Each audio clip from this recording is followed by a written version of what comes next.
Hello, my friends. Your buddy Phil here, project management trainer and coach.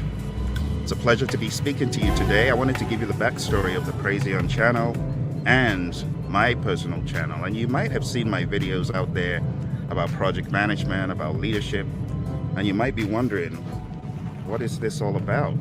Who is this guy? So I want to give you the backstory of who I am. So my name's Phil Akinwale. I'm a project management trainer and coach, but I didn't start off as a project management trainer and coach. My first degree was in civil engineering. My second degree is in construction information technology. I started off this journey back in the day, 2000, when I got into Citigroup in the United Kingdom. I was working as an archiving manager, as a records manager. And within that time of working at Citigroup, I decided to pursue my master's degree in construction information technology. As I was doing this degree in construction IT, I met my professor. His name is Keith Jones. And Keith Jones said, I feel that you should do a dissertation on barriers to implementing project management systems. Now, the entire idea about project management systems was a little bit new to me. I'd heard about it, but I didn't know that much. So I did research by surveying different firms and finding out if they used any project management systems. And if they did, I wanted to understand what the backstory was behind them using these project management systems. So I did a number of surveys and gleaned a number of pieces of information, and that was the basis for my thesis. So at the end of the day, when I got done with that, I was a little bit more confident. I felt that I knew project management because I wrote that dissertation. Well, it turns out, I found out the hard way, I actually didn't know project management. In fact, I had a lot to learn, but I didn't know this until I went to an interview at DHL. So I moved from working at Citigroup, fast forward some years later, I was now in the United States, and I went for the interview at DHL. When I got to DHL, the interview didn't turn out as I expected. A lot of the questions I was being asked seemed a little bit foreign, but I did my best. But there was a major misconception, and that was the difference between a project management system and a project system. In other words, project management lifecycle versus project lifecycle. I totally bombed it. I mixed both of them up. Now let's think about what the difference is. A project management lifecycle is like the 5 process groups of initiating, planning, executing, monitoring and controlling and closing. But a project lifecycle is analysis, design, develop, test, and implement. So I totally bombed it. I totally missed the boat. The interview was a disaster. And I knew that there was something I needed to learn, but I couldn't figure out what it was. It was not until many years later, about 3 years later, I was looking back in the rearview mirror and I realized how far off base I was, because by then I had met my mentor in a different firm. So when I bombed that DHL interview, I went for a few other interviews and I got employment, but it wasn't in project management like I was expecting. By then I'd started training Microsoft Project. Long story short, I met my mentor. Her name is Mary, and she was a colleague, you could say, in a previous employment just after the DHL interview. And she said, Phil, I think you would make a great project manager, actually a PMP, a project management professional. And I said, I've been hearing about this PMP thing. How do I get into it? And she said, well, you take an exam, and I've got some books and I've got some information and I can give that to you. I said I would be interested in doing that. So she gave me her books. There was a Rita Mulcahy book from way back in the day. There was a Rita Mulcahy CD where she had a voice talent reading out all the definitions. And there was the PMBOK Guide 3rd edition and 2nd edition. So I started off doing my research for the PMP exam, and I realized that I could actually take the exam because I had enough experience from my work at Citigroup. Long story short, when I got into the PMBOK Guide, my first Saturday in the PMBOK Guide, I ended up spending a full 7 hours in the library trying to tackle the PMBOK Guide 3rd edition. Totally bombed the experience because I didn't understand how to read the PMBOK Guide. I thought it should read more like a narrative book. So when I started getting into it and it was going down nooks and crannies and 1.1.1.2 and I got lost. Long story short, it was just a disaster. That first day at Mesa Library, trying to study the PMBOK guide, was like no other day in my PMP journey. That was the steepest climb. And you know, after 7 hours, I was still nowhere. I remember going there with a family member, and at the end of the day, the report was, I feel like this isn't for me. I don't understand this book. But little did I realize that project management wasn't just about the PMBOK guide. It was about connecting the dots and understanding how all these definitions and all these ideas catalyzed into a more profound understanding of project management. You see, you could read all the PMBOK guides in the world, but if you're not connecting the dots, you'll be lost. And what I wasn't doing was connecting the dots. After dealing with the PMBOK guide, I put that aside and I started looking at this book by Rita Mulcahy. As I began traversing the book, it began to make sense. The first few chapters of the PMBOK guide were foundational. But if you didn't have any formal knowledge of project management, maybe you've been doing it, but you didn't know what all these things were called, then it would just be a waste of time. And that's what happened in the Mesa Library, trying to plow through definitions without understanding how everything interconnects. Long story short, I ended up reading the Rita Mulcahy book, going through the quizzes. There was also a book by Claudia Baca I ended up getting on eBay back in the day. So I ended up reading all these books and going through them. The book from Claudia, and there was someone else who wrote that book. I really didn't go too much into that. I realized I needed to focus on just one book. I needed to understand the terrain, and I was going to stick to that. So that's what I did. Now, I had a rather annoying habit of getting towards my exam date, because this is 2005. I started this journey in January 2005. January, February, March, April. Now, April is the first time I said, okay, 4 months, I'm going to take this exam. Planned, got cold feet. Now, back in the day, the PMI wouldn't charge you to change or reschedule your exam. So I would get to the exam date, towards the exam date, and I would reschedule it. I would change it. I would change it from what it was to 2 weeks out. And I became really good at that. And as the days approached, I would change it and I would change it until it got to May, end of May. And I'd done this about 3 or 4 times. I said, you can't keep doing this, Phil. Then I would make excuses. Oh, I'm traveling, I'm on the road, I'm busy. And it got to the point I said, you know what? You are going to face the music. You're going into that exam on June 25th, 2005. I don't care whether you feel you're ready or not. You are going into that exam. So I did. I went into the exam. It was on Camelback Road in Phoenix, Arizona, and I did everything I could. Now, the day before the exam, I remember taking a quaint old strange quiz that I found. And you know, this is a double-edged sword, because taking a quiz the day before your exam from left field that you've never done before could be quite risky. But that's what I did. And I'm like, what on earth? These questions are rather different. I never saw anything like this in the reader material. Long story short, when I got into the exam the day of, you got to picture me after going through 6 months of prep. I'm rolling up my sleeves and preparing for that big onslaught with the exam, and I'm like, I'm ready, bring it on. Get into the exam. Question 1.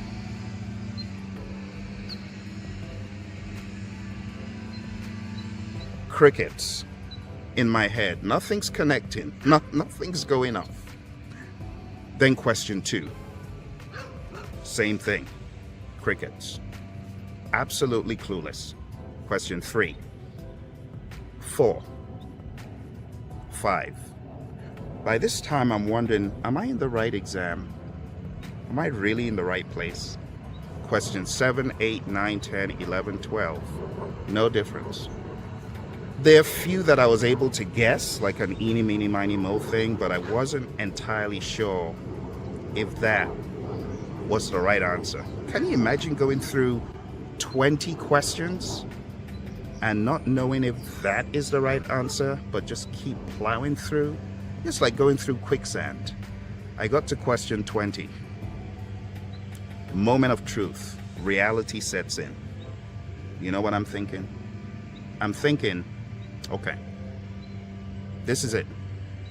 I guess this is the battle of the PMP who tried his best, tried to ace the exam, but failed. So how am I going to tell Mary, my mentor, who gave me all these books, invested all this time on me, how am I going to tell her I didn't pass the exam? And I started thinking of excuses to make. Then all of a sudden, a conspiracy theorist gremlin, that's right, we all have them. We all have that conspiracy theorist gremlin that jumps on your shoulder and tells you could be lies or made up stories. But anyway, this gremlin jumped on my shoulder and said, Phil, the reason why you're getting all the questions wrong is because the PMI is watching you from their glass panel and they can see all the questions you're getting wrong and they're giving you more of those questions. I said, that sounds plausible. Makes sense why I'm getting all these wrong, because they're realizing the areas I'm weak in and they're giving me more questions. I'm going to beat them to their game. So you know what I did? I went all the way to the end of the exam. You see, back in the day, 2005, the exam had 200 questions and you could jump around the exam as you wished. So what did I do? I jumped all the way to the end and I did question 200, 199, 198, 197, 196. And truth be told, this stuff was beginning to seem easier. Thank goodness, right? Because remember, 1 hour had gone by and I had done how many? 20. So I know you're smart. Think about it. If I was answering 20 questions in an hour and I had 200 questions to answer, how many hours would it take me to finish the exam? 10 hours. Oh my goodness. So what did I do? I went to the end. Remember, now I have 3 hours left. So I'm accelerating from question 200, 199, 198, 197. And honestly, as I go backwards, I go all the way back to question 120. And it seems as easy as I imagined it would be. Now, this is a lesson for those who might be taking the exam. Sometimes the exam is front-loaded, which means all the difficult stuff is actually in front. Or should I say, the worst of the worst is actually in front. Long story short, I get to question 120 and then I feel a pocket of difficulty. Now, instead of being discouraged, I'm on a roll. So I'm just mowing it all down and I'm bursting through that proverbial barrier. Then I get to question 70 something and then another pocket of difficulty and then 50 and another pocket of difficulty. It's like it's all spread around to kind of be like an obstacle. I don't know if they intended this, but you got to remember I'm freewheeling in my head by this point. Finally, I get to question 20, where my life or death story, right, began. And I get to question 20 and I have 5 minutes left. So what do? Do I check my work and start changing stuff? Or what do I do? So I get to question 20 and I say, my head is gone. That's it. I have nothing left. I'm just going to say my last prayers. That's what I'm going to say my last prayers. So I start saying my last prayers. And I say, if I can come out of this exam alive, I promise I will do everything that I need to do to pass the message on to people how sick, how crazed, how demented this exam is. Because this exam is sick. I will tell everyone in the world, I don't care, the dog, the cat, the person on the street, I promise I will let people know. Just help me come out, because I can't go through this again. Said my last prayers and hit the end button to end the exam. And the screen goes blank for what seems to be an eternity. And then all of a sudden, with some white background and black lettering, Welcome, you've been selected for a survey. We would like to find out, did you enjoy the exam experience? Did you like the staff? Did you like the venue? And honestly, in my head, I'm like, oh, place looked pretty dingy. I wasn't that impressed. But remember, the conspiracy theorist gremlin is right there and saying, Phil, if you say you didn't like the venue, you'll fail. You better say you liked it. So, did you like the venue? Yes. Were you happy? Yes. Was the place good? Yes, yes, everything, yes. Then eventually, I hit submit.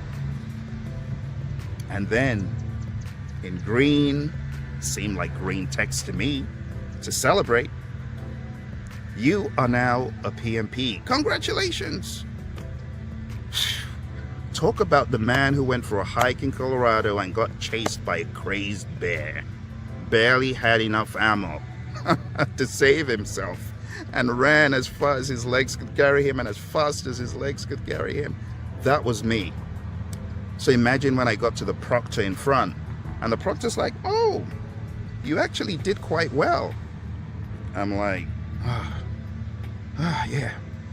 And I staggered out of the place, and ever since then, my mission has been to help everyone who is taking this exam understand it is just as sick and as crazed as it was back in '05.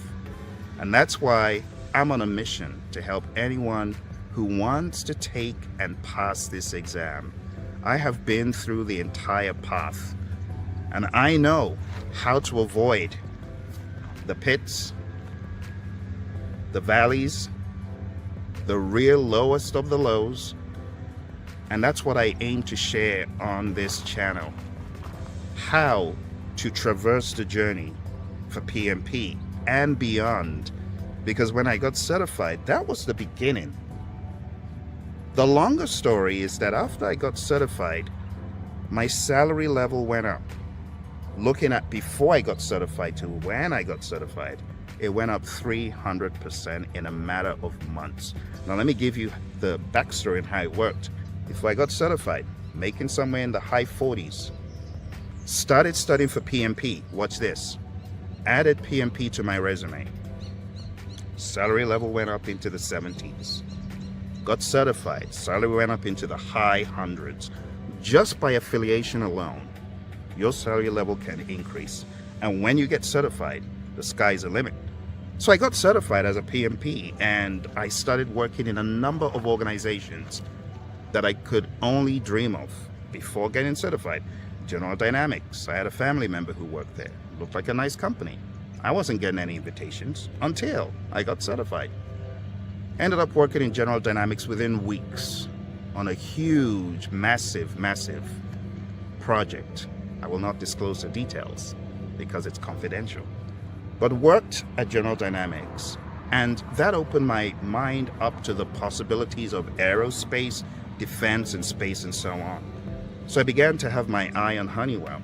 Long story short, I took a hiatus, took a break, and then came back towards the end of '05. So I went over back to the United Kingdom, kind of chilled for a little bit, and then I was interviewed by Honeywell while I was out taking a break, because someone found my resume just as I was about to get on the plane.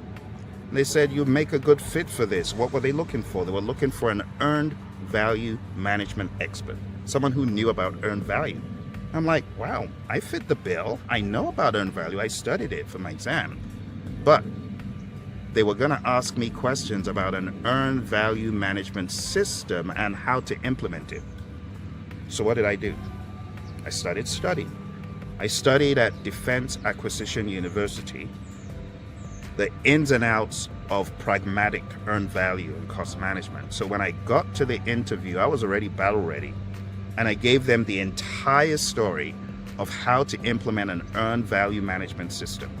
Everything from start to finish. Everything about the resources, everything about the scope, everything about the milestones, all about the different ways earned value could be measured. Long story short, I started that job January 2006. Got into Honeywell.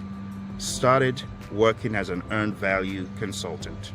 Somewhere along the way, it came to my attention that people were trying to pass the PMP exam at Honeywell. and they were failing the exam. And many of these were colleagues and people that I had met, and some of them high above in the firm and so on, all the way up to director, VP level.